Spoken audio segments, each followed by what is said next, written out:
이 복된 시간에 주시는 하나님의 말씀은 레위기 5장 1절에서 6장 7절까지 말씀입니다. 하지만 오늘 특별히 본문에 5장 5절에서 10절, 14절에서 16절 말씀만 함께 교독하겠습니다. 구약성경 151면에 있는 레위기 5장 5절에서 10절, 14절에서 16절 말씀입니다. 속죄제와 속건제로 드려지는 예배라는 말씀의 제목으로 함께 말씀을 나누겠습니다. 레위기 5장 5절에서 10절, 14절에서 16절의 말씀 한 절씩 함께 교독하겠습니다.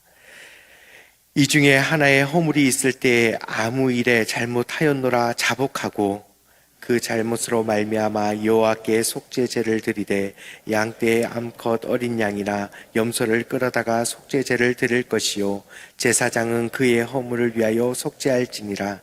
만일 그의 힘이 어린 양을 바치는데 미치지 못하면 그가 지은 죄를 속죄하기 위하여 산비둘기 2마리나 집비둘기 새끼 2마리를 여호와께로 가져가되 하나는 속죄제물로 삼고 하나는 번제물로 물을 삼아 제사장에게로 가져갈 것이요 제사장은 그 속죄물을 먼저 드리되 그 머리에 목을 비틀고 몸은 아주 쪼개지 말며 그 속죄제물의 피를 제단 곁에 뿌리고 그 남은 피를 제단 밑에 흘릴지니 이는 속죄제요 그 다음 것은 규례대로 번제를 드릴지니 제사장이 그의 잘못을 위하여 속죄한즉 그가 사함을 받았느니라. 14절에서 16절 말씀은 함께 합독하겠습니다. 여호와께서 모세에게 말씀하여 이르시되 누구든지 여호와의 성물에 대하여 부지 중에 범죄하였으면 여호와께 속건제를 드릴지 내가 지경의 가치를 따라 성소의 세겔 몇 세겔은 은혜 상당한 흠 없는 수대한 그러다가 속건제로 드려서 성물에 대한 잘못을 보상하되 그것의 5분의 1을 더하여 제사장에게 줄 것이요 제사장은 그 속건제의 수장으로 그들을 위하여 속죄한즉 그가 사함을 받으리라. 아멘. 오늘 본문의 말씀은 죄에 대한 문제를 계속해서 우리에게 다루고 있습니다. 특별히 속죄제와 속건제에 대해서 우리에게 가르치고 있는데요. 이 말씀을 묵상할 때 우리가 간과하고 있는 혹시 죄에 대한 회개의 부분이 있는지를 함께 점검하면서 하나님 앞에 다시 한 번 더 나아가는 그리고 함께 하나님께 부르짖는 시간이 되기를 소망합니다. 레위기 4장에서부터 오늘 우리에게 계속해서 속죄제에 대한 개념들을 우리에게 이야기하고 있습니다. 죄를 속하여 주시는 하나님 앞에 드려지는 속죄의 제사에 대해서 묵상하다 보면 가끔 이미 우리가 번제를 통해서 하나님 앞에 우리의 죄를 다 고백하였는데 또다시 속건제를 드리는 것은 어떠한 의미가 있는가라는 생각을 하게 됩니다. 죄의 문제를 도대체 이 두 가지의 죄의 문제를 다루는 제사에 어떠한 의미가 있는가라는 것을 먼저 짧게 한번 나누려고 합니다. 번제는 죄인인 우리가 우리의 죄의 문제를 하나님 앞에 내어놓고 하나님과의 화목하게 하기 위하여 드려지는 제사입니다. 특별히 번제는 죄인인 우리가 하나님께 온전히 드려지면서 우리가 하나님께 나아갈 수 있도록 만드는 제사가 바로 번제입니다. 하지만 속죄제는 번제처럼 우리가 죄를 지었고 하나님 앞에 나아갈 수 없는 자리에 있는 우리들이 하나님 앞에 나아가기 위하여 드리는 제사는 아닙니다. 번제처럼 자주 드려지는 제사는 아니지만 속죄제는 우리의 제사의 제물에 피를 뿌려서 우리의 있는 공간과 우리가 정결하게 되는 제사, 즉 하나님 앞에 나아간다라는 의식보다는 하나님께서 우리 가운데 거하실 수 있도록 우리가 정결하게 되는 제사의 의미를 담고 있습니다. 특별히 오늘 5장 1절에서부터 살펴보는 속죄제의 문제는 우리가 신중하지 못하여 짓는 죄를 나중에 깨닫게 되었을 때에 제사를 드려 하나님께 회개할 것을 이야기하고 있습니다. 1절에서는 증인으로서 내가 증언해야 되는 자리에 있었음에도 불구하고 그것을 하나님 앞에서 인지하지 못하거나 때로는 부정하게 그 자리에서 증언하지 못한 죄에 대해서 이야기합니다. 2절에서 3절에서는 부정한 것을 만졌을 때 우리가 정결의식을 하지 못하고 지나갔을 때의 죄를 이야기하며 4절에서는 경솔히 맹세하고 그것을 이행하지 못한 죄에 대한 속죄죄의 말씀을 우리에게 이야기하고 있습니다. 특별히 이러한 부지 중에 우리가 깨닫지 못한 중에 태만하여서 그 죄의 문제를 가볍게 여겼을 때 하나님께서는 5절 말씀에 우리에게 분명히 이렇게 명령하고 계십니다. 함께 다시 한 번 더 5절 말씀을 읽어보겠습니다. 이 중에 하나의 허물이 있을 때에 아무 일에 잘못하였노라 자복하고, 하나님께서는 우리가 그 죄를 지었을 때에 그냥 아무런 가치 없이 그 죄를 잊어버리고 지나가는 것을 이야기하는 것이 아니라 분명히 죄를 깨달았을 때 그 죄가 크든 작든 그 죄가 사소하든 어떻든 간에 그 죄에 대하여 하나님께 자복하여 고백하라고 말씀합니다. 바로 이것이 속죄죄의 핵심의 의미입니다. 또한 11절 말씀에 보면은 제물을 드려서 제사하며 속죄하지 못하는 상황이라고 하면은 그러한 가난한 자들은 곡물로라도 하나님 앞에 속죄제를 드릴 수 있도록 허락하십니다. 왜 하나님께서는 이렇게까지 이러한 기준들을 만들어 주셨을까요? 이것은 모든 사람이 죄의 문제를 해결하고 회복해야 하고 정결해야 된다라는 분명한 하나님의 메시지가 이 안에 담겨 있기 때문입니다. 하나님은 누구의 죄든지 그 사함의 관계 속에서 우리가 회복되어져 가기를 원하시는 분입니다. 이처럼 속죄제를 통하여서 성전 안에 그 제물의 피를 뿌리는 것은 하나님께서 주신 그 공간이 거룩해지고 우리의 삶이 거룩하여져서 하나님께서 그 안에 거하실 수 있도록 만드는 제사가 바로 이 속죄제입니다. 그리고 계속해서 살펴볼 두 번째의 제사는 속건제인데요, 레위기 5장 14절에서 6장 7절에 나타나는 제사의 방법입니다. 이 제사 또한 죄에 관한 부분을 우리에게 가르쳐 주고 있습니다. 하지만 그 초점은 이 앞의 번제, 속건제와는 다르게 죄를 지었을 때 그것을 배상하고 관계의 회복에 대해서 우리에게 가르쳐 주시는 제사의 방법입니다.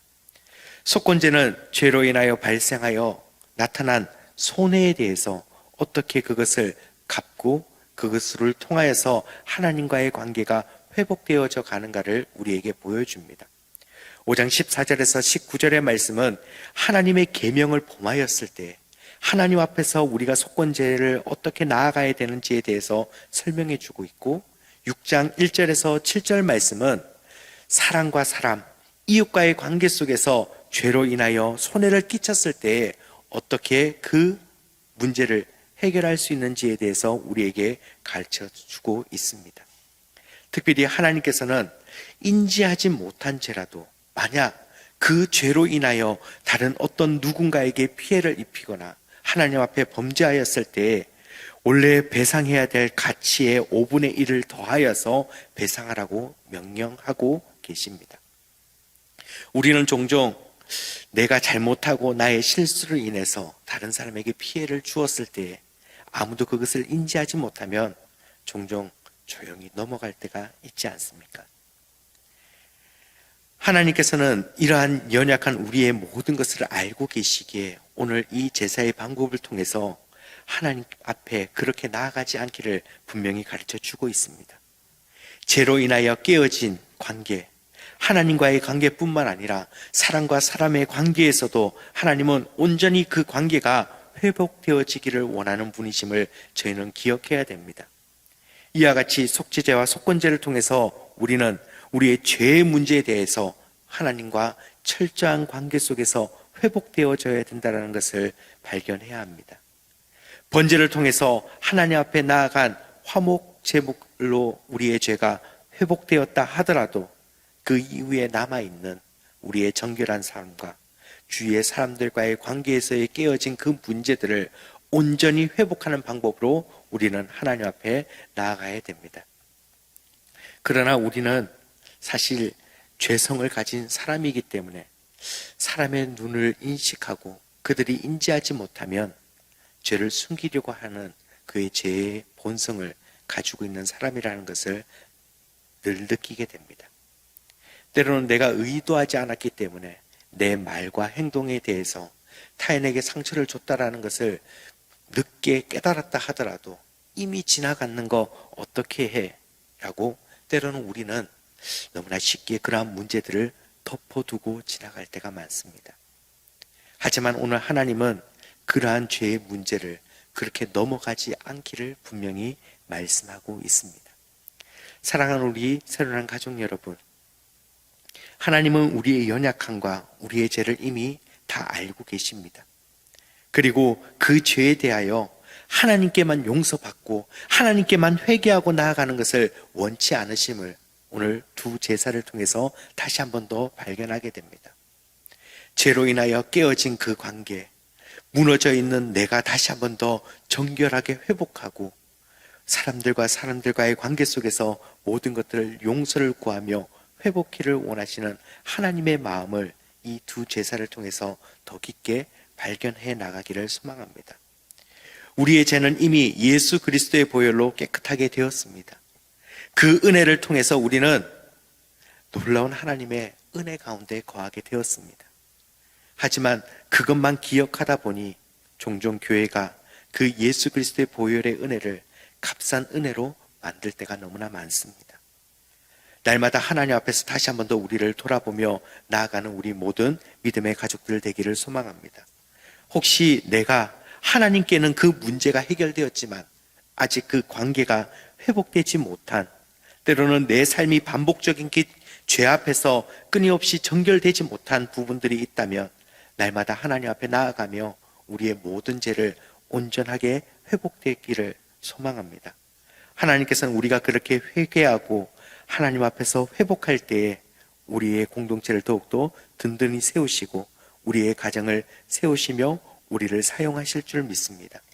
속죄죄와 속건죄의 의미를 다시 한 번 더 기억하며 하나님과의 사랑 관계 속에서 하나님이 이미 우리에게 베풀어 주신 놀라운 은혜들을 누리며 나아가는 우리 새로운 모든 믿음의 가족들 되기를 소망합니다.